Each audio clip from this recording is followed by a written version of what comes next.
Hai sahabat Liputan6.com. Sesaat lagi, kamu bakal menyaksikan serunya Bincang Editor. Tentunya bareng presenter dan narasumber yang keren. Berangkat!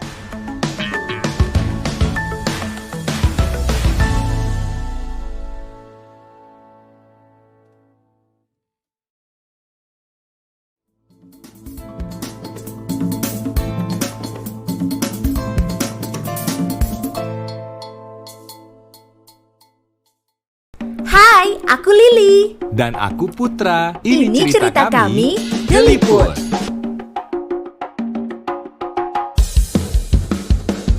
Ingat pesan ibu, pakai maskermu, cuci tangan pakai sabun, jangan sampai tertular.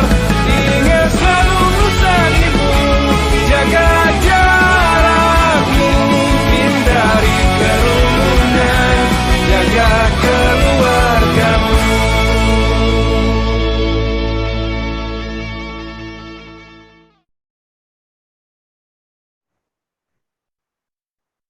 Hai, selamat sore. Assalamualaikum warahmatullahi wabarakatuh. Selamat datang di Bincang Editor Liputan6.com. Wah.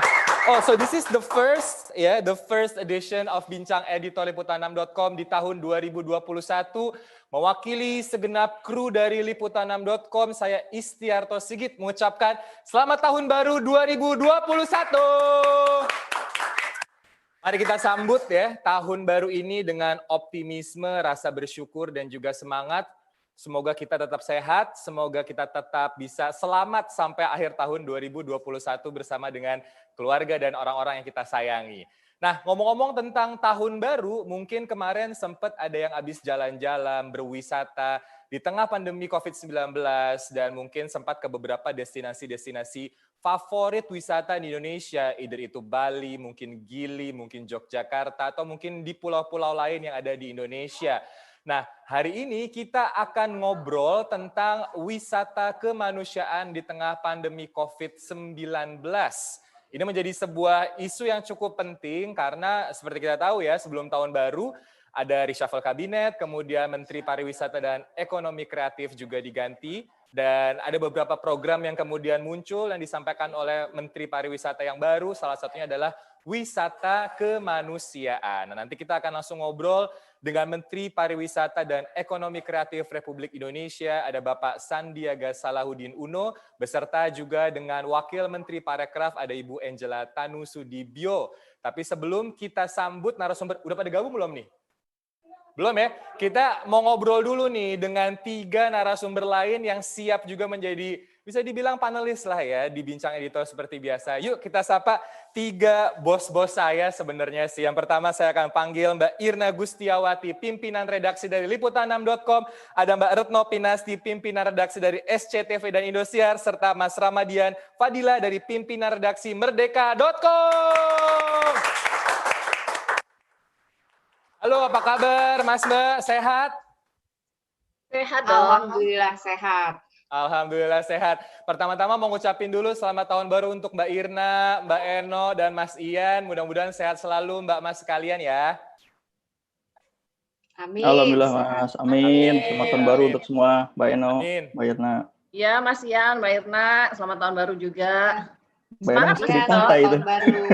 Iya, karena ini menyesuaikan dengan tema kita sore hari ini, Oh, tentang siap, kepariwisataan. Benar, Mbak. Cocok. Ini aku mau ke Mbak Eno dulu boleh ya? Ini kayak sengaja emang background-nya pantai. Kemarin betul. habis tahun baruan ke pantai juga apa di rumah aja nih Mbak Eno?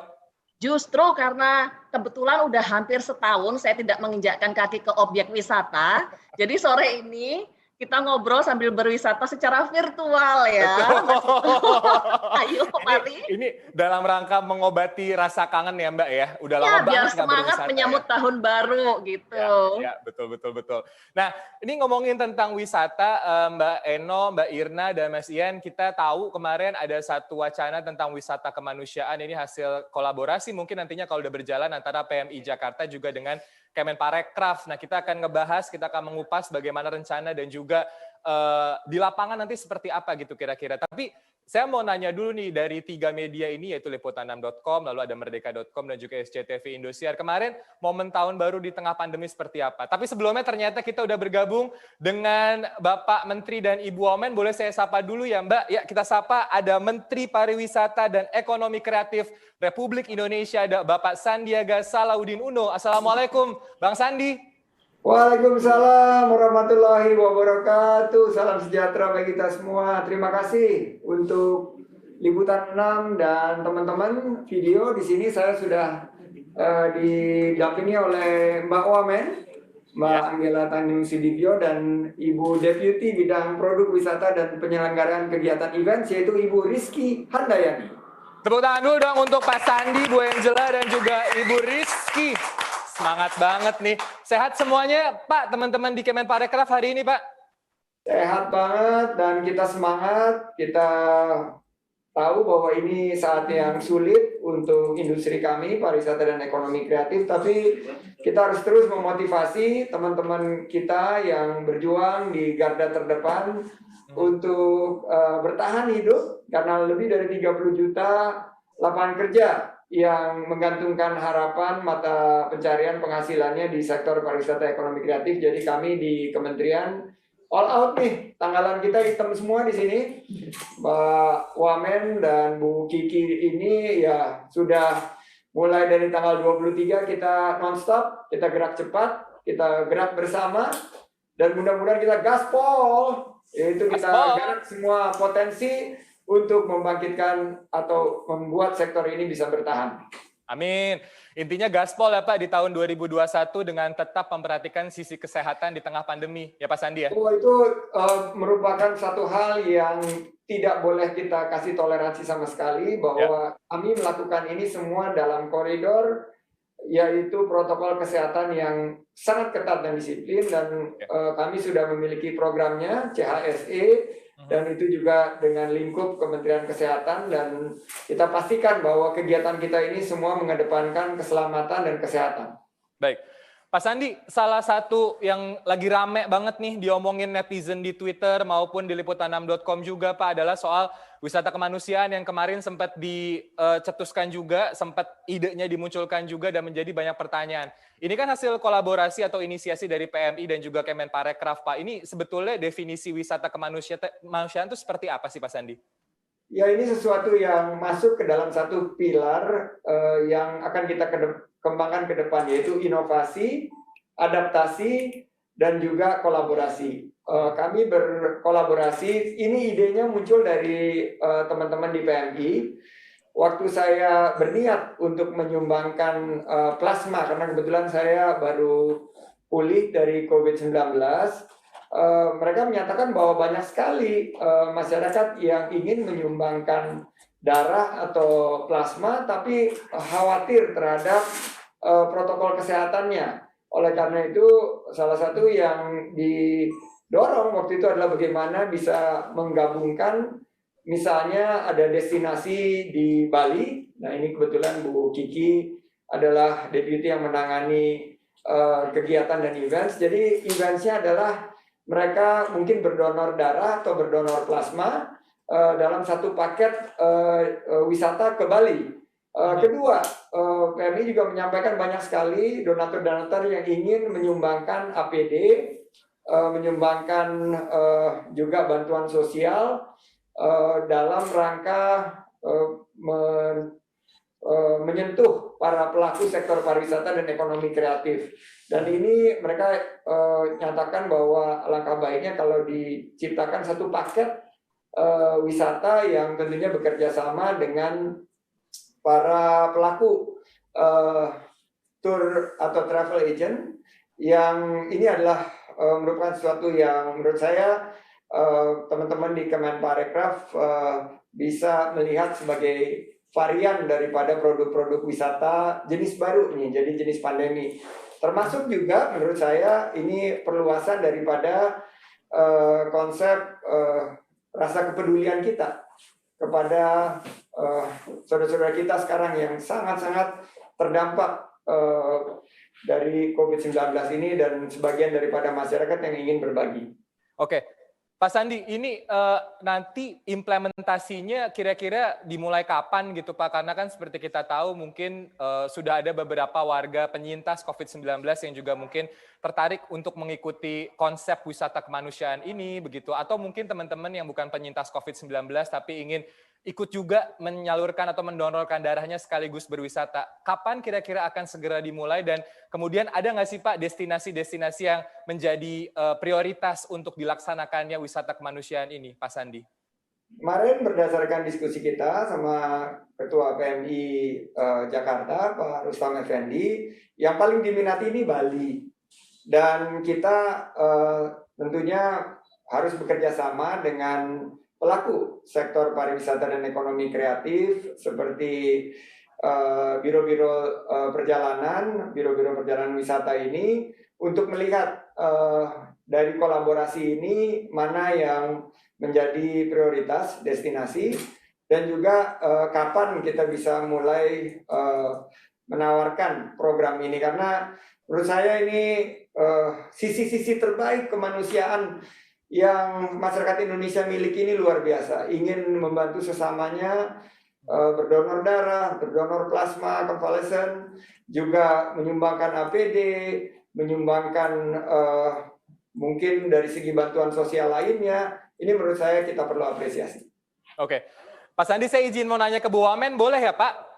Oh, boleh dong, boleh. Justru Mbak Wamen di sini yang lebih lama di Kemenparekraf, tentunya beliau memiliki pandangan-pandangan yang sangat mumpuni. Silakan. Baik, Bu Wamen, salam kenal Bu, saya Ito. Bu Angela, ini banyak masyarakat juga nanya Bu, kira-kira dari wisata kemanusiaan ini tuh sebetulnya sepenting apa sih Bu di tengah pandemi COVID-19 ini? Mungkin tadi Pak Menteri udah menyampaikan ini juga menyangkut tentang nilai gotong royong dan kemanusiaan itu sendiri dari warga Indonesia yang suka membantu saudara sebangsa dan setanah airnya. Lalu mungkin banyak orang-orang yang bertanya, Bu Wamen, pentingnya dilakukan wisata ini tuh di tengah pandemi apa? Apakah justru tidak menimbulkan ketakutan dan juga mungkin kemudian nanti membuat orang bepergian gitu?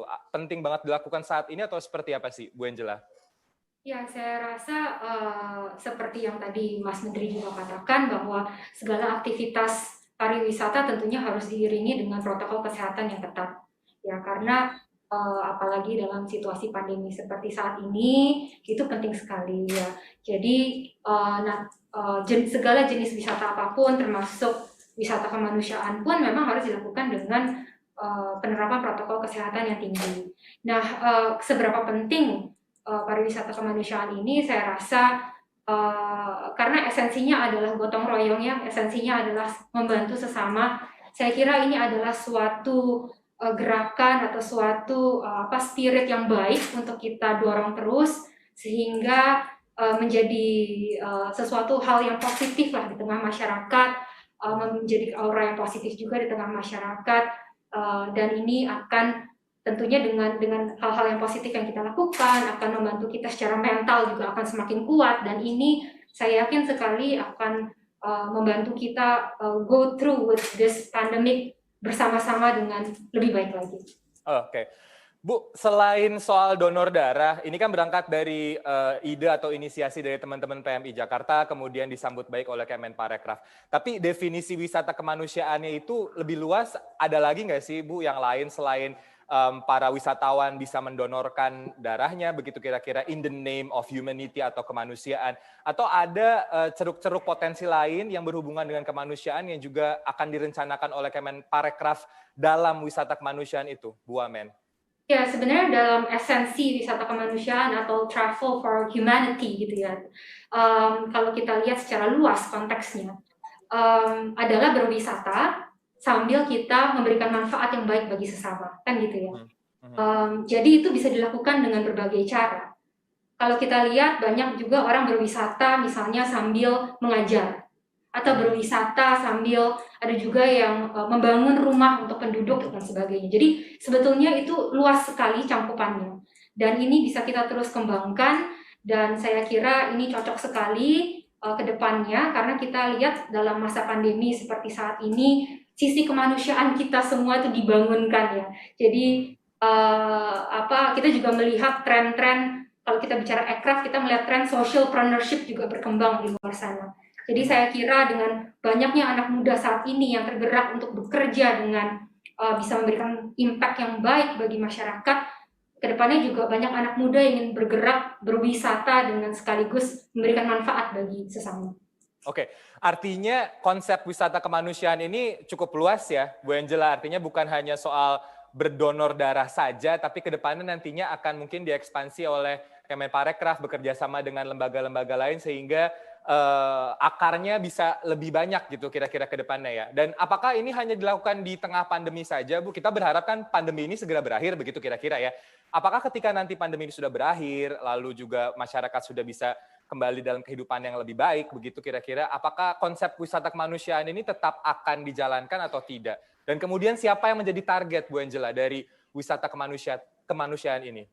Ya, saya kira siapa saja yang ingin membantu sesama itu bisa menjadi target daripada program ini. Namun menurut saya ini bukan suatu program yang berhenti ketika pandemi berhenti. Namun ini adalah suatu program atau suatu gerakan yang saya rasa bisa terus berlanjut karena manfaatnya baik untuk masyarakat luas. Oke, baik. Dan ini berarti setelah pandemi tetap akan ada, Bu Angela? Menurut saya iya. Volunteerism. Ya, menurut saya akan terus berlanjut dan justru akan semakin besar. Oke, jadi akan semakin diekspan dan mungkin kita juga belum banyak mendengar negara-negara lain ya yang menggaungkan tourism for humanity atau humanity tourism ini bisa menjadi salah satu signature dari Indonesia juga ya Bu ya, bagaimana menyasar calon-calon wisatawan dari domestik maupun dari luar negeri. Terima kasih Bu Wamen atas jawabannya. Saya mau kembali ke Pak Sandi. Pak Sandi, ini kemarin kita sempat banyak berbicara juga soal quality tourism, Pak. Artinya wisata-wisata yang mungkin modalnya butuh besar karena mungkin harus menyediakan infrastruktur yang besar, baik itu penginapan, akses jalan, pelabuhan, bandar udara dan segala macam. Tapi kita tahu Pak Sandi, Asia Tenggara ini kan terkenal sebagai destinasi low budget, Pak Sandi, di mana para backpackers, travelers dengan budget-budget rendah itu senang bepergian ke negara-negara di Asia Tenggara termasuk Indonesia. Bagaimana Kemenparekraf melihat ini? Visionnya akan lebih tetap kepada backpackers atau yang lain sesuai dengan tren sebelum pandemi, atau mungkin lebih mengedepankan quality tourism yang lebih heavy as in infrastruktur lebih lengkap, namun budgetnya juga lebih besar, Pak Sandi? Mas Ito, jadi sama seperti tadi wisata kemanusiaan, ini sebetulnya bukan sesuatu yang baru ya.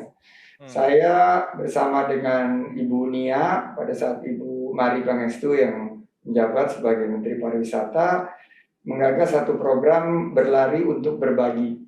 Nah kami waktu itu sekitar 25 pelari bekerjasama dengan tim dari waktu itu masih Kementerian Pariwisata dan Ekonomi juga ya waktu itu Bu Mari. Kita berangkat ke New York, di mana setiap miles yang kita atau setiap kilometer yang kita lari itu kita sumbangkan ke Yayasan Cinta Anak Bangsa. Di situ banyak sekali kita melakukan pemberdayaan kepada kaum yang ada di bottom of the pyramid atau ada yang ada di lapisan ekonomi terbawah melalui pendekatan microfinance dan memberikan upgrading dari skill mereka.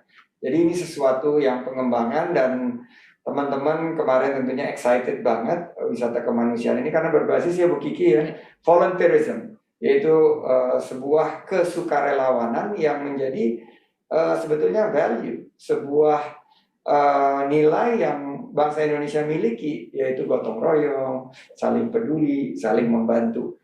Dan saya senang sekali nih Liputan 6 dan teman-teman video ini mengalokasikan, udah saya itu hampir 17 menit bicara wisata kemanusiaan ini. Luar biasa, ini bagian daripada wellness tourism, yaitu kita ingin feel good. Karena sesuatunya ke depan yang tadi bicara quality tourism itu bukan hanya mereka datang berbondong-bondong, tapi dampaknya justru tidak maksimal kepada Indonesia, tapi justru ini ada cerita yang berbasis experience. Jadi mereka mengunjungi kita mendapatkan satu pengalaman dan bercerita yang baik.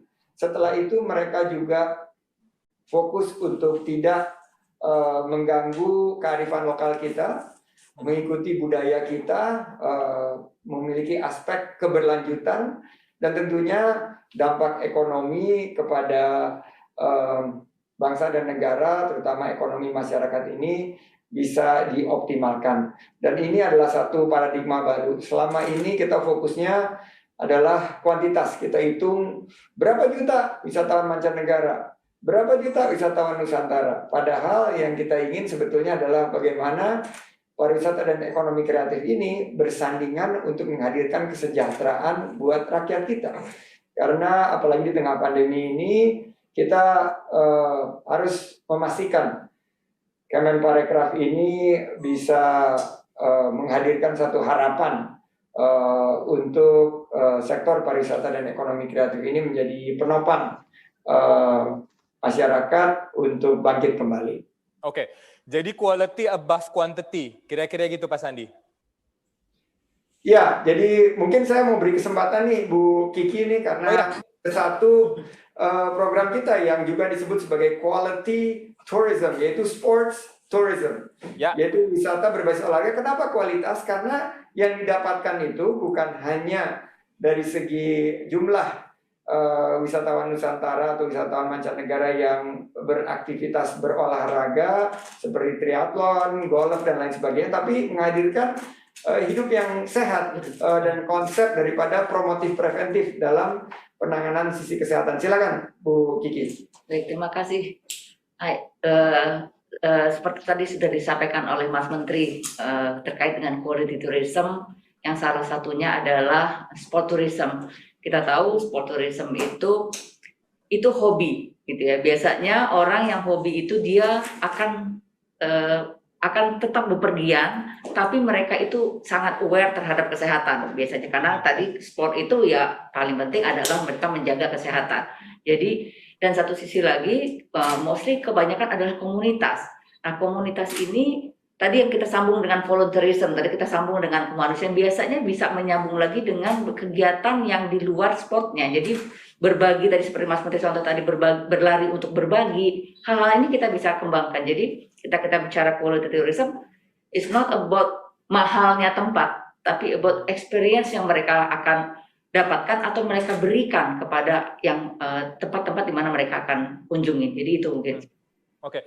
Apakah ini juga berkaitan dengan event-event olahraga gitu? Karena kan kalau sport tourism salah satu daya tariknya kan event ya Bu ya. Kayak misalkan kita tahu kalau di maraton ada beberapa major world marathon gitu kan, kayak Boston, Tokyo, itu kan selain menjadi event olahraga tapi juga jadi tourism karena bukan hanya orang yang akan berlari saja tapi mungkin keluarganya atau siapa terdekat ikut.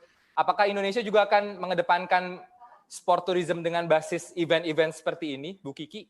Betul, jadi ini salah satu fokus dari Mas Menteri saat ini adalah kita mendorong sport tourism. Dan juga ini kan low hanging fruit, jadi karena mereka ini sudah pengen sebenarnya bepergian, tapi bepergian dengan suatu makna tertentu. Jadi ini akan ada event-eventnya, jadi kita akan membuat suatu event, baik yang event maupun yang paket-paket yang memang mereka melakukan perjalanan itu dengan tujuan-tujuan tadi berolahraga atau kemudian tadi menyaksikan pertunjukan atau festival di mana local people itu bisa terlibat lebih banyak. Jadi ini mainnya dari kita nanti mendukung kegiatan-kegiatan yang quality tourism dengan tema-tema tertentu. Oke, jadi tetap mengedepankan quality tourism, sport tourism, tapi melibatkan warga lokal supaya bisa ikut mendapat kontribusinya juga, kira-kira seperti itu ya Bu Kiki ya. Baik. Berarti kalau nanti ada event maraton, Pak Mas Menteri harus ikut tuh Bu. Mas Menteri soalnya larinya kenceng banget soalnya. Ya Mas Menteri ya. Kenceng apalagi kalau lagi dikejar. Nggak ada yang bisa, kita nggak ada yang bisa dingin nih. Lagi di Bali dikejar terus ada guguk itu, aku larinya lebih kenceng. Lebih jauh lagi larinya kalau ada guguk Mas Menteri.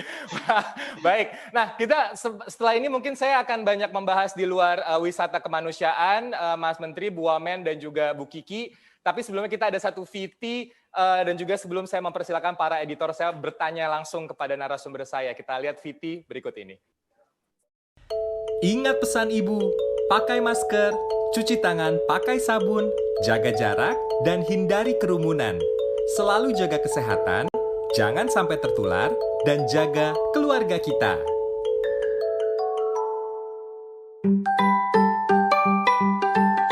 Tetap terapkan 3M jika kamu akan bepergian keluar kota, yaitu memakai masker, menjaga jarak, dan juga mencuci tangan sesering mungkin. Kalau kamu akan menerima tamu atau keluarga dari luar kota, tetap terapkan 3M. Iya sih, mereka itu orang yang kamu kenal atau keluarga dekat kamu. Tapi kita harus waspada daripada kita terinfeksi virus. Bagi pengelola perusahaan atau kantor, minta karyawan untuk melaporkan diri jika mereka akan pergi ke wilayah zona merah atau zona oranye. Sarankan juga kepada mereka untuk melakukan rangkaian tes COVID-19 ketika mereka kembali dan sebelum memulai kerja lagi. Terakhir, tetap di rumah aja kalau nggak ada keperluan mendesak. Coba nikmati liburan di rumah dengan kegiatan atau hobi baru. Selamat menikmati libur panjang, guys. Patuhi terus protokol kesehatan dan tetap waspada. Oke, itu tadi beberapa tips tentang bagaimana kalau Anda sedang menghadapi libur panjang, terutama mungkin kemarin ya, di saat libur Natal dan Tahun Baru ada beberapa hal yang harus diperhatikan. Tapi better sih kalau misalkan emang agak kurang worry ya, mungkin ada beberapa tes yang harus dilakukan terlebih dahulu sebelum pergi berwisata. Nah, saya akan persilahkan kepada 3 editor saya nih, Mas Menteri. Ini ada Mbak Irna dari pimpinan redaksi liputan6.com, lalu ada Mbak Eno, pimpinan redaksi dari SCTV dan Indosiar, serta Mas Ian, pimpinan redaksi dari Merdeka.com. Saya akan persilakan terlebih dahulu kepada Mbak Irna, yang mungkin akan ada beberapa pertanyaan. Mbak Irna, dipersilakan. Ya, terima kasih Ito. Terima kasih Pak Sandi, Bu Angela, Bu Rizky yang sudah meluangkan waktunya. Kami sadar Bapak Ibu sibuk tapi meluangkan waktunya untuk acara ini. Saya mau menanggapi sedikit itu soal wisata kemanusiaan. Ketika sebenarnya benar kata Pak Menteri tadi bahwa wisata kemanusiaan ini sudah lama dan sudah ada gitu. Nah ini saya melihat ini kejelian dari seorang Sandiaga Uno. Bagaimana ketika itu digaungkan oleh seorang Pak Sandi itu jadi meluas gitu, jadi meluas dan netizen akhirnya melihat, nah ini dia yang kami tunggu sebenarnya. Karena ketika di masa COVID, ketika kita bicara soal pentingnya pariwisata, orang tuh kayak ada merasa bersalah juga ya. Tapi ketika orang dihadapkan dengan tema wisata kemanusiaan, orang seperti yang Pak Sandi bilang, orang tuh pingin ada suatu makna ketika mereka melakukan jalan-jalan. Nah, wisata kemanusiaan itu tadi tidak hanya donor darah, tadi Pak Sandi juga sudah bilang, berlari, terus membantu soal APD, segala macam, bisa mengajar di tempat daerah-daerah terpencil. Nah, itu sekarang yang memang dicari orang gitu. Jadi, ini kejelian Pak Sandi yang saya lihat, ini gebrakan yang bagus ketika orang apa pentingnya wisata ketika pandemi, kemudian Pak Sandi dengan tema barunya wisata kemanusiaan yang berkolaborasi dengan PMI digaungkan oleh Pak Sandi, dan ini ternyata jadi harapan semua orang. Nah, sebenarnya ini yang kita tunggu gitu loh. Jadi di luar kita membicarakan target wisata baru, sebenarnya ini yang benar-benar ditunggu oleh netizen. Jadi salut buat Pak Sandi. Memang Pak Sandi itu jiwa kolaborasinya sangat kuat. Jadi ketika dia ketika sudah diangkat menjadi menteri, dia langsung gerak cepat. Nah, itu yang memang menjadi kelebihan Pak Sandi. Mudah-mudahan juga Pak Sandi yang sangat energik ini juga bisa memberikan inspirasi ke anak-anak muda Indonesia. Nah, Pak Sandi di luar wisata kemanusiaan yang kami juga dari Liputan 6 akan terus mendukung upaya-upaya seperti ini. Bagaimana pemerintah tuh nggak cuma mikirin masalah ekonomi aja gitu loh. Masalah kemanusiaan ini yang benar-benar dikedepankan. Ini yang kita tidak dengar di tahun 2020 gitu ya, yang belum kita dengar. Nah, mudah-mudahan di tahun ini semakin besar gaungnya, semakin orang mau berwisata, tapi wisata yang penuh makna, wisata yang bertanggung jawab. Jangan sampai juga karena barusan juga Paus Fransiskus mengatakan alangkah egoisnya wisatawan itu berwisata di tengah pandemi gitu. Tapi kalau wisatawannya memang punya makna tertentu, itu saya rasa sangat bagus. Nah, ada satu hal Pak yang ingin saya pertanyakan, di saat kondisi negara sedang dalam pandemi COVID ini, kemudian dari pihak industri juga mempertanyakan gitu, apa urgensinya soal target-target pariwisata gitu. Menurut Pak Sandi sebenarnya seperti apa sih Pak supaya kita terjadi keseimbangan yang sehat, yang bagus, jadi kita tetap mengedepankan sisi kesehatan yang utama, kemudian sisi kemanusiaan, kemudian sisi bisnis juga berjalan seiringan. Itu sebenarnya Pak Sandi punya strategi apa yang mungkin pengen didengar oleh netizen, pengen didengar oleh warga gitu. Ini langsung dari seorang Menteri Pariwisata. Monggo Pak. Terima kasih Mbak Irna, dan kami di Kementerian Pariwisata dan Ekraf sudah sepakat dengan tentunya sesuai dengan arahan pimpinan dan stakeholders terkait bahwa yang menjadi non-negotiable dan tidak boleh ada toleransi sedikit pun juga adalah mematuhi protokol kesehatan dan berpartisipasi aktif untuk memutus mata rantai COVID-19. Jadi jangan dibentur-benturkan. Kami di sini all out bahwa sektor pariwisata dan ekonomi kreatif akan mendukung seluruh langkah berkaitan dengan kemampuan kita mengatasi virus COVID-19 dari segi kesehatan. Ini sudah saya sampaikan ke Pak Menteri Kesehatan waktu saya berdua ngobrol, dan kita justru mencari cara baru untuk agar sektor pariwisata dan ekonomi kreatif ini memiliki standar yang lebih tinggi. Jadi kita sudah punya CHSE, tapi dengan adanya varian baru ini Pak Menteri Kesehatan menawarkan satu kerjasama baru untuk memastikan agar sektor pariwisata dan ekonomi kreatif ini memiliki satu standar yang menghadirkan rasa aman dan nyaman bagi pelaku di sektor pariwisata dan ekonomi kreatif, dan tentunya juga masyarakat yang dilayani.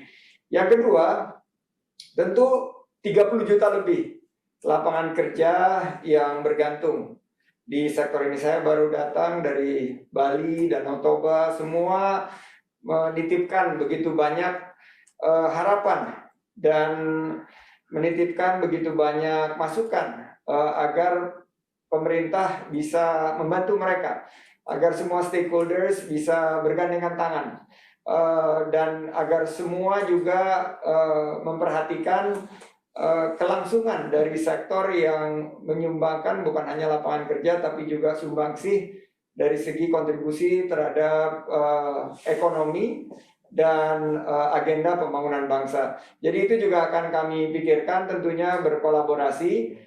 Saya udah muter ini 2 minggu ketemu sama para menteri, bagaimana caranya kita bisa menyalurkan bantuan sosial tunai kepada para pekerja informal misalnya yang sangat terdampak, atau usaha mikro yang ada di sektor pariwisata dan ekonomi kreatif.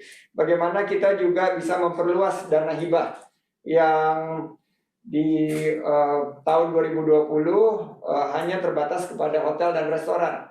Tapi bagaimana Biro Perjalanan Wisata juga bisa disentuh. Bagaimana para tour guide, para pengemudi bus maupun mobil-mobil wisata, para juga penjual handicraft ini juga bisa tersentuh. Jadi bagi kami akan menjadi fasilitator aktif agar kita bisa bangkitkan sektor pariwisata dan ekonomi kreatif, tentunya dengan protokol kesehatan yang ketat dan disiplin dengan berkoordinasi dengan kementerian terkait. Baik, Mbak Irna, terima kasih atas pertanyaannya. Pak Sandi, ini menarik. Sebelum saya ke Mbak Eno dan Mas Ian, izin saya mau membahas sedikit tentang bantuan dan dana hibah, karena kita tahu di sekitar bulan Agustus, November kalau nggak salah, Menteri sebelumnya Pak Sandi, Pak Wisnu Tama sempat mengatakan memang ada dana hibah sekitar 3 triliun yang disiapkan untuk pekerja di sektor pariwisata yang betul sekali tadi disampaikan oleh Pak Sandi itu baik itu di hotel maupun restoran. Nah ini kondisinya sekarang seperti apa Pak Sandi? Apakah seluruhnya sudah disalurkan? Lalu jikalau belum ke depannya seperti apa? Apakah memang akan di-expand lagi ke orang-orang yang lebih membutuhkan seperti yang tadi Pak Sandi sampaikan? Karena gini Pak, kemudian muncul pertanyaan di warganet. Definisi yang dapat tuh yang seperti apa sih Pak Sandi? Apakah pekerja di sektor pariwisata yang sudah di PHK atau yang mungkin yang selama beberapa bulan ke belakang mendapatkan pemotongan gaji saja, atau ada identifikasi lain kah Pak Sandi siapa yang berhak mendapatkan dana dari 3 triliun tersebut? Pak Sandi silakan. Terima kasih Mas Dito. Jadi tentu secara etis lebih baik Mbak Wamen yang menjawab kebijakan di 2020. Silakan Mbak Wamen. Ya, berkaitan dengan pertanyaan dana hibah 3,3 triliun ini, memang basis datanya adalah dari pembayaran pajak PHPR. Nah, maka dari itu memang kalau kita lihat PHPR itu memang untuk usaha hotel dan restoran. Nah, untuk penyerapannya sendiri sampai saat ini terakhir saya ngecek sudah 70%. Ya, dan kita memang sedang mengajukan untuk ini bisa diteruskan, diselesaikan di tahun ini. Tentunya akan kita usahakan untuk seperti itu.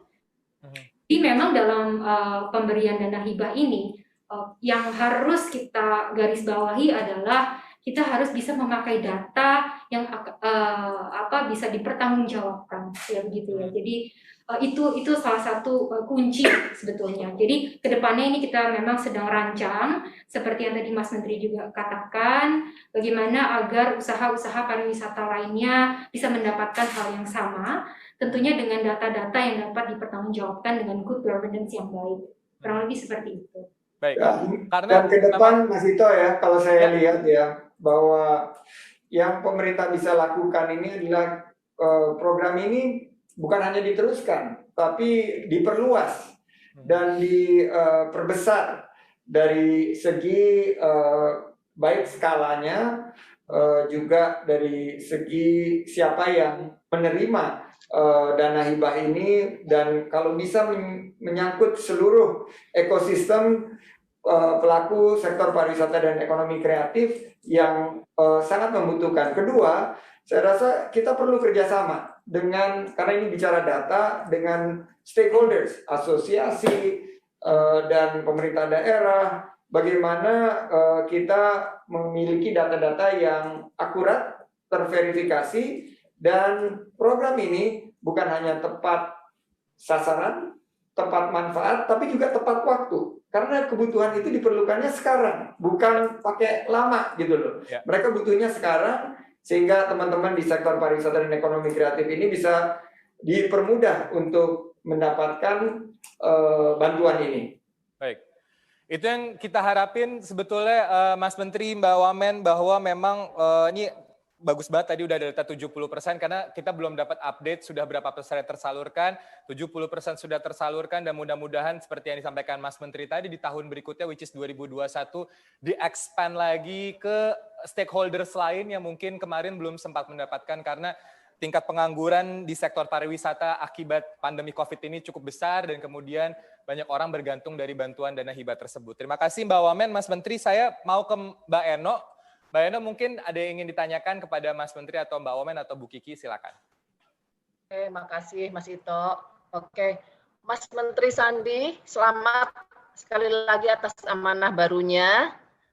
Bu Angela dan Bu Rizky, salam kenal dari kami di SCTV dan Indosiar. Tadi bagus sekali konsepnya sudah diuraikan, wisata kemanusiaan berbasis volunteering. Nah, jika tadi disampaikan oleh Pak Sandi bahwa destinasi yang paling diminati masyarakat itu Bali ya Pak ya. Ini tapi mungkin ada sebagian besar masyarakat nih, termasuk saya nih Pak Sandi, yang karena COVID ini belum berani menggunakan moda transportasi umum nih Pak untuk bepergian. Jadi ini saya udah hampir setahun nih Pak Sandi nggak menginjakkan kaki di objek wisata, karena itu saya pasang, saya berwisata secara virtual dengan background ini gitu. Nah, jadi gini Pak, saya selama ini pergi keluar kota itu dengan kendaraan pribadi gitu ya. Kita memilih road trip gitu. Nah, selain Bali nih Pak Sandi, apakah juga ada rencana untuk mengembangkan kawasan wisata kemanusiaan di sepanjang ruas tol misalnya Pak, atau jalur road trip? Mungkin donor darah di rest area gitu ya, atau mungkin kalau Bu Angela kan punya program bedah rumah tuh, mungkin bedah rumah di sepanjang tol Sumatera gitu Bu, ya itu satu pertanyaan pertama. Kemudian saya pengen tahu juga nih Pak, karena saya sendiri sebenarnya kurang paham nih Pak konsepnya ya. Jadi di masa pandemi ini kan semua serba virtual ya Pak Sandi, termasuk obrolan kita, diskusi kita kalian juga virtual. Ini wisata virtual ini sudah mulai muncul nih Pak Sandi. Nah, apakah wisata virtual ini juga akan dikembangkan di Indonesia Pak? Jika iya, seperti apa konsepnya dan apakah ini menjadi prioritas ya Pak ya? Karena saya sendiri juga belum begitu paham konsepnya seperti apa dan monetisasinya seperti apa. Ya. Kemudian Pak, selain pariwisata, saya juga ingin bertanya soal ekonomi kreatif nih. Jadi selain unsur pariwisata, Bapak juga membawahi ekonomi kreatif. Sejak sebelum menjabat sebagai Menparekraf, Pak Sandi kan sangat identik dengan UMKM ya Pak ya. Ya. Nah, dalam kaitan dengan ekonomi kreatif, apa sudah ada roadmap-nya mungkin untuk pengembangan 17 subsektor ekonomi kreatif Indonesia ya, baik yang berskala UMKM maupun yang berskala besar gitu. Mungkin ada target Pak untuk membangkitkan ekonomi kreatif ini untuk nyaingin drakor atau K-pop mungkin Pak Sandi yang selama pandemi ini jadi hiburan banget buat kaum work from home termasuk saya gitu. Oke. Terima kasih. Terima kasih. Sandi, Bu Angela, Mas Ito. Ya. Oke. Ya, terima kasih. Ya, Mbak Eno, saya juga mau ucapkan selamat nih, karena Mbak Eno ini juga mendapatkan amanah baru jadi Pemret SCTV dan Indosiar. Saya bantu-bantu Pak, PLT. Saya dengar PLT tapi sangat definitif gitu loh. Selamat. Ya, Pak. Selamat sekali lagi.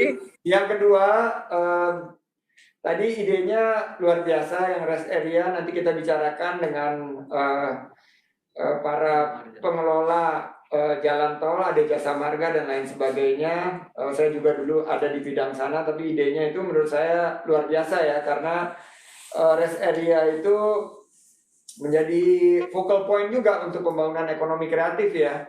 Karena kita bisa melakukan tematik rest area itu selain daripada ekonomi kreatif, juga nanti ada booth yang kita arahkan mungkin bedah rumah dan lain sebagainya, dan itu butuh kecanggihan dan tingkat inovasi yang sangat tinggi dari para pelaku sektor pariwisata dan ekonomi kreatif untuk bisa membidik pasar ini. Kami akan memfasilitasi. Nah, berkaitan dengan virtual, nanti saya beri kesempatan Bu Kiki dan Mbak Wamen, tapi intinya misalnya sports tourism ya, yang akan dilakukan kita dan kita dapat antusiasme yang sangat luar biasa. Tadi pagi kita ke Pak Menpora, dan itu seperti kita unleashing the beast, bahwa wow, mereka tuh sama seperti Mbak Eno, pandemic fatigue, mereka udah kelamaan di dalam rumah, dikasih kesempatan sesuai dengan protokol kesehatan yang ketat dan disiplin, misalnya bersepeda, dibatasi pesertanya 70 dan dilepas dalam 5 wave. Jadi misalnya setiap wave itu 15 dengan jarak yang tepat. Mereka bersepeda misalnya di Bali atau di Danau Toba atau di tempat yang lain. Ini 75 melakukan secara fisik, mungkin ada 12.000 yang mengikuti secara virtual. Jadi konsepnya itu hibrid ya, konsep sebagian fisik, sebagian physical, sebagian virtual, dan banyak lagi konser, musik, juga streaming tentunya. Nah, bicara streaming, kita ada 17 subsektor tentunya. Yang paling sekarang banyak membuka lapangan kerja adalah kuliner, fashion, dan kria. Tapi Ibu kan tadi udah mention, Mbak Retno, ini tentang drakor. Malah kemarin ini saya Selain drakor, saya juga nonton Dranyol, drama Spanyol. Sebuah cerita tentang nyolong uang dari Central Bank. Money heist, Pak, money. Itu luar biasa menurut saya. Menurut saya skripnya kuat dan itu murah meriah banget, cuma di satu tempat. Itu ini ahlinya Mbak Wamen ya. Saya pikir mereka bikin kita tegang sepanjang itu, dan ada love, ada revenge, ada betrayal, ada darah, ada segala macam, luar biasa. Jadi saya bilang ini, kan Indonesia punya banyak sekali potensi. Kenapa nggak kita bikin Dramin, drama Minang, Drabat, drama Batak, Drasun, drama Sunda, dan drama Makassar. Jadi seperti itu yang ingin kita dorong ke depan. Saya men-challenge masuk juga yang ada di ekosistem di Liputan 6, video dan lain sebagainya, bisa nggak bikin challenge gitu. Saya sama Mbak Wamen akan jadi KOL-nya, jadi Key Opinion Leaders, untuk memfasilitasi, dan kita akan sangat mendukung kalau kita punya kemampuan untuk bukan hanya mengkonsumsi K-pop, tapi kita juga bisa memproduksi. Saya berikan kesempatan ke Mbak Wamen nih untuk beberapa pertanyaan yang kayaknya relevan banget sama Mbak Wamen. Oke. Idenya bisa dibungkus tuh, Pak. Catat Mbak Eno. Oke. Tantangannya harus dijawab dulu nih sepertinya sama teman-teman. Luar biasa sekali dari Mas Menteri berkaitan dengan dra tadi, saya nggak tahu. Yang pastinya kami di Kemenparekraf akan terus mendukung ekosistem perfilman, televisi, dan teman-teman sekalian, khususnya di Kemenparekraf. Kita juga ada program-program matchmaking, ya, bagaimana kita akan mempertemukan produser dengan investor dan sebagainya. Ini tentunya akan sangat mendorong perfilman kita, dan juga selain itu kita akan ada program hibah film. Ini juga semoga bisa menggairahkan perfilman Indonesia.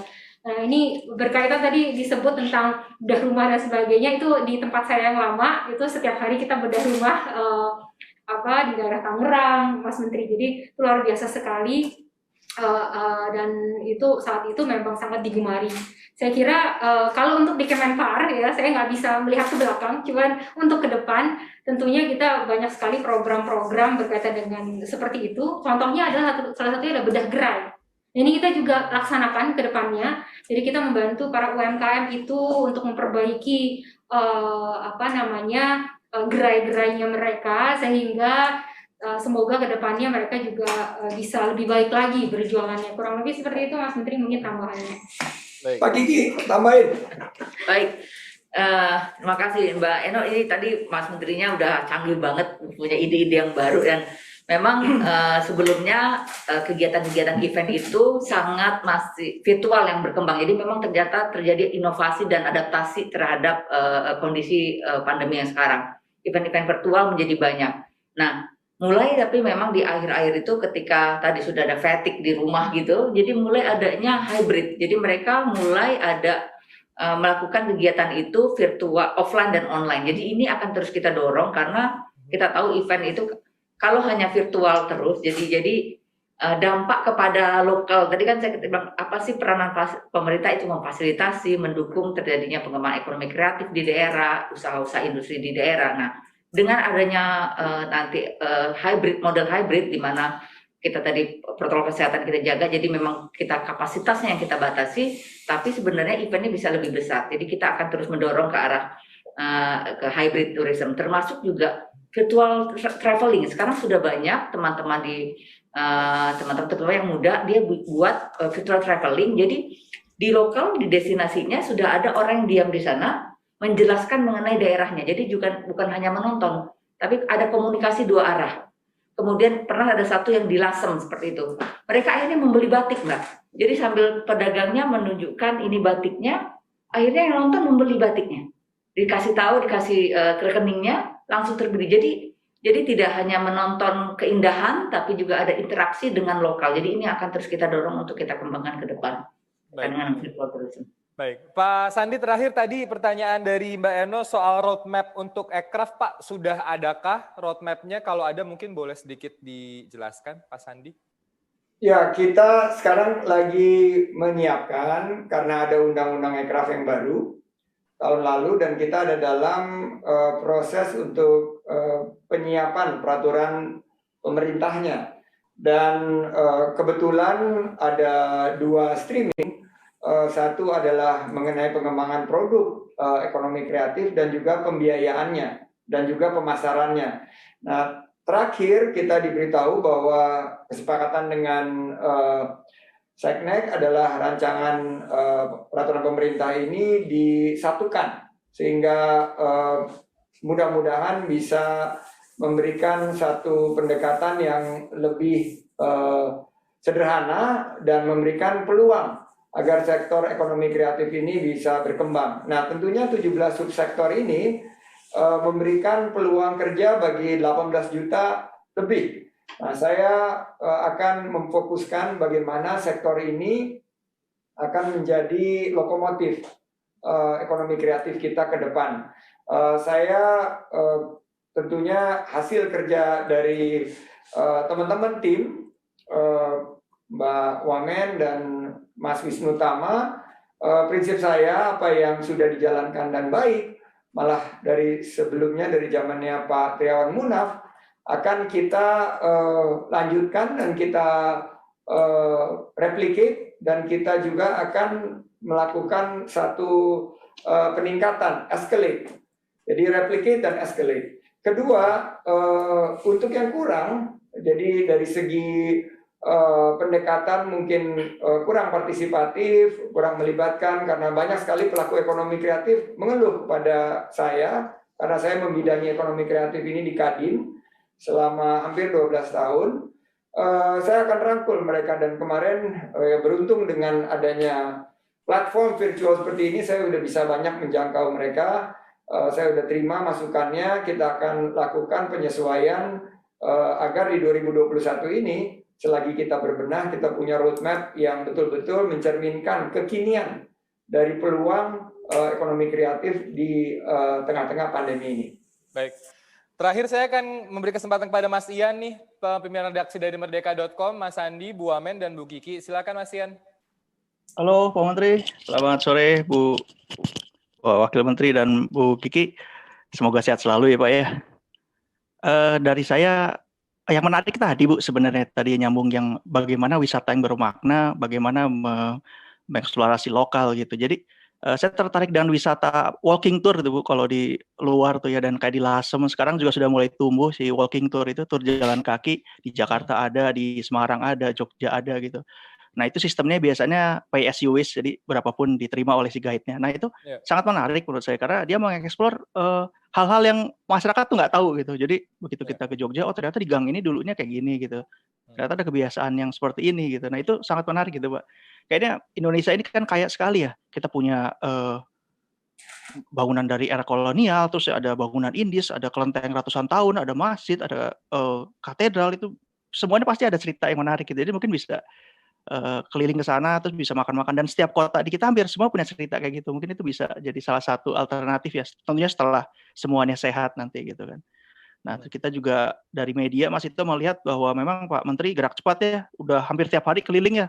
Terakhir aja kemarin ke BPK dan ke ini ya Pak ya, Pak Menhub ya, bahas apa namanya travel bubble segala macam gitu. Jadi memang tugas sangat berat mungkin di tengah pandemi saat orang lain harus di rumah, ini pariwisata harus tetap hidup. Nah itu yang luar biasa lah memang tantangannya gitu Pak. Dari media sih kita siap support gitu. Memang butuh apa ya, butuh terobosan gitu. Jadi kadang-kadang kan nggak cuma wah ini dengan influencer selesai gitu, tapi memang akar permasalahannya terus pelakunya juga harus kita ini ya, kita support ya Pak ya. Nah pertanyaannya mungkin ini Pak, seperti yang travel bubble itu kan daerah seperti Bali kan terdampak ya Pak. Mungkin kalau kita lihat sampai kontraksi 12% di kuartal ketiga itu ya. Kalau kita lihat kan kecil ya 12% itu apa sih? Tapi kalau kita ke Bali, orang-orang pada menganggur gitu, ada sopir yang 8 bulan nggak ada nggak ada penghasilan gitu loh Pak. Nah itu bagaimana sih langkahnya yang untuk travel bubble ini, dan bagaimana sih daerah-daerah yang sangat bergantung ke pariwisata langkahnya gitu. Dan yang terakhir mungkin ini Pak Menteri, saya yang soal dana hibah segala macam ya, kita dari media nitip lah pengawasan Pak, karena kan kita tahu kemarin juga baru rame-rame ya, udah lagi pandemi tiba-tiba ada yang ditangkap kan, sangat sedih lah kita ngeliat kayak gitu. Itu mohon dengan sangat Pak Menteri. Baik. Itu aja mungkin nih, Bapak Menteri, Bu Wamen dan Bu Kiki, semoga sehat selalu. Ditunggu main lagi di Tebet kalau udah nggak ini pandemi Pak ya. Oke, wah saya ingat banget tuh ke Tebet, main bertemu dengan teman-teman Merdeka. Nanti ditambahkan oleh Mbak Wamen dan Bu Kiki. Saya sepakat sekali bahwa situasi di Bali ini ya sangat memprihatinkan, minus 12% kuartal ketiga. Dan ya saya bertemu dengan Pak Putu di Pemutaran Bay di Bali Barat bagian utara, yang tadinya dia dive master, sekarang hampir 6-7 bulan tidak memiliki mata pencarian, akhirnya harus mengerjakan apa saja sampai dia harus menjual barang-barangnya. Juga saya ketemu para pengemudi yang sekarang juga tidak ada wisatawannya. Jadi ini memang menjadi suatu hal yang walaupun arahan dari Bapak Presiden fokus di 5 destinasi super prioritas dan penyiapannya, I have to be there. Jadi trip pertama saya adalah ke Bali. Dan di Bali itu saya berinteraksi dengan seluruh pelaku sektor pariwisata sampai ke Budami yang menjual minuman, Beli Adi yang menyewakan papan selancar, itu semua terdampak. Jadi ini yang semakin memberikan keyakinan kepada kami untuk bergerak cepat, bergerak bersama, dan tentunya kita garap semua potensi untuk mempertahankan dan memastikan mereka ini bisa memiliki mata pencarian. Nah, travel bubble ini konsepnya, karena kalau kita lihat Bali ini kan 80% atau mungkin lebih bergantung di sektor pariwisata dan ekonomi kreatif. Jadi saya akan memperjuangkan salah satu pemikiran travel bubble. Kemarin saya bicara juga sama terkait, baru saja sama Pak Wapres juga saya sampaikan bahwa bagaimana kalau Bali yang ekonominya turun minus 12% ini mendapatkan prioritas dari segi vaksin, sehingga mungkin 70% daripada masyarakat Bali divaksin dan memberikan rasa nyaman dan aman, sehingga Bali bisa membuka koridor dengan Dubai misalnya, atau koridor dengan negara lain, sehingga Bali ini akan bisa membuka kembali perbatasannya. Dan ini tentunya harus saya lakukan dengan koordinasi Menteri Kesehatan dan Menteri Luar Negeri, Menteri Kumham, dan segala instansi yang terkait. Karena saya ya sangat renyuh ya melihat ekonomi ini sangat terpuruk. Itu yang pertama. Yang mengenai dana hibah saya sepakat banget. Saya ini ya dari pengalaman di pemerintah provinsi, jika kita tidak memiliki kemampuan untuk mengeksekusi dan memiliki datanya yang terverifikasi dan tervalidasi, saya cenderung kita bekerja sama dengan Bu Risma misalnya. Bu Risma sekarang punya satu pendekatan yang luar biasa menurut saya. Kita bisa berkolaborasi dengan Bu Risma untuk memberikan bantuan sosial kepada masyarakat pariwisata dan ekonomi kreatif. Jadi kita kalau kita tidak memiliki kemampuan secara governance, tata kelola, mengeksekusi program itu, saya cenderung justru mengarahkan dan memperjuangkannya melalui mekanisme yang jauh lebih bisa secara tata kelola, secara good governance dipertanggungjawabkan. Mungkin itu pandangan saya. Silakan Mbak Wamen. Siap Mas Menteri, sangat sepakat sekali. Saya kira bantuan-bantuan kepada pelaku usaha dan juga pekerja pariwisata dan ekonomi kreatif tentunya bisa kita terus kolaborasikan dengan antar kementerian, karena mereka memang yang punya kewenangan juga dan memang mempunyai kemampuan lah, dalam artian bisa menjalankan dengan lebih baik.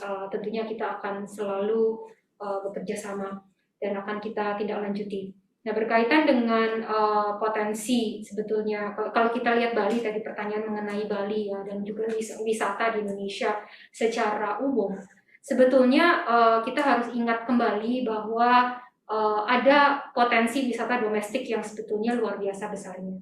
Kalau kita lihat tahun lalu itu kurang lebih sekitar 280 juta perjalanan wisatawan Nusantara, itu menghasilkan sekitar 307 triliun rupiah.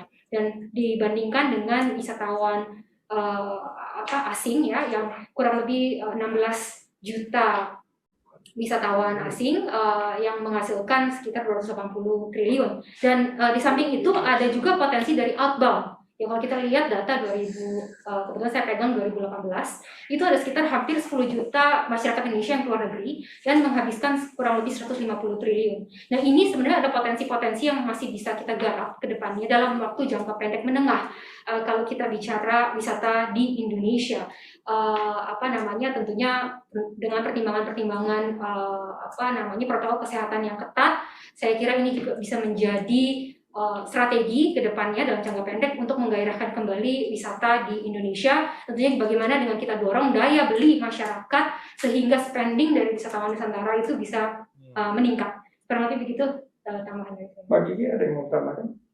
Cukup. Nah, terakhir saya ini titip nih, kalau boleh teman-teman Liputan 6, Indosiar, SCTV, Merdeka, kita ada pemikiran karena tadi 150 triliun outbound dari jutaan masyarakat Indonesia yang masih memilih berwisata di luar negeri. Buat saya tidak ada masalah berwisata di luar negeri, tapi seandainya saya bisa menghimbau, selain bangga buatan Indonesia, kita juga lagi menggarap sekarang bangga berwisata di Indonesia atau hashtag di Indonesia saja.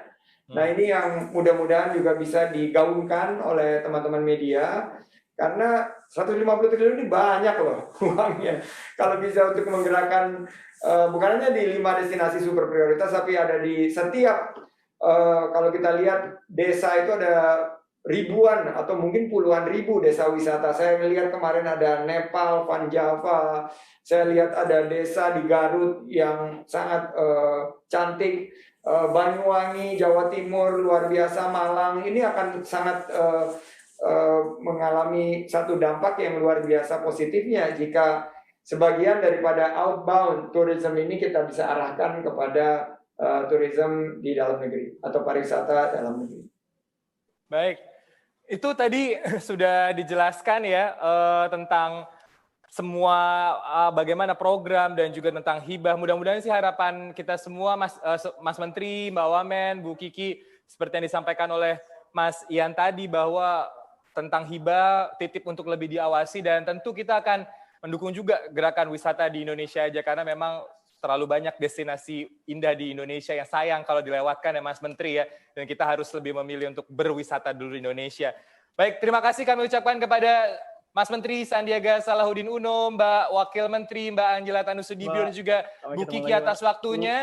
Sukses selalu, kita tunggu nanti informasi-informasi berikutnya dari Kemenparekraf tentang bagaimana ke depannya wisata dan ekonomi kreatif Indonesia bisa digencarkan di tengah pandemi COVID-19. Salam untuk teman-teman di sana, sehat selalu, terima kasih, Assalamualaikum, selamat sore. Terima kasih Pak Sandi, Bu Angela, Bu Kiki. Terima kasih juga kami ucapkan kepada Mbak Eno, kepada Mbak Irna, dan juga Mas Ian atas waktunya selama 60 menit ke belakang. Terima kasih untuk Anda yang sudah menyaksikan selama 60 menit tadi. Banyak informasi yang kita dapatkan dan juga update terbaru tentang dunia pariwisata dan ekonomi kreatif di Indonesia di tengah pandemi COVID-19. Kita tunggu siapa lagi nih nantinya, mungkin ada pejabat-pejabat lain yang bisa hadir di Bincang Editor dan menyampaikan program-programnya dan juga memberikan informasi yang mungkin sebelumnya belum pernah diberikan cuma di Bincang Editor. Sampai bertemu di edisi Bincang Editor berikutnya. Saya Istiarto Sigit pamit. Wassalamualaikum warahmatullahi wabarakatuh. Selamat sore menjelang malam. Bye. Hai, aku Lili. Dan aku Putra. Ini cerita kami, The Liput.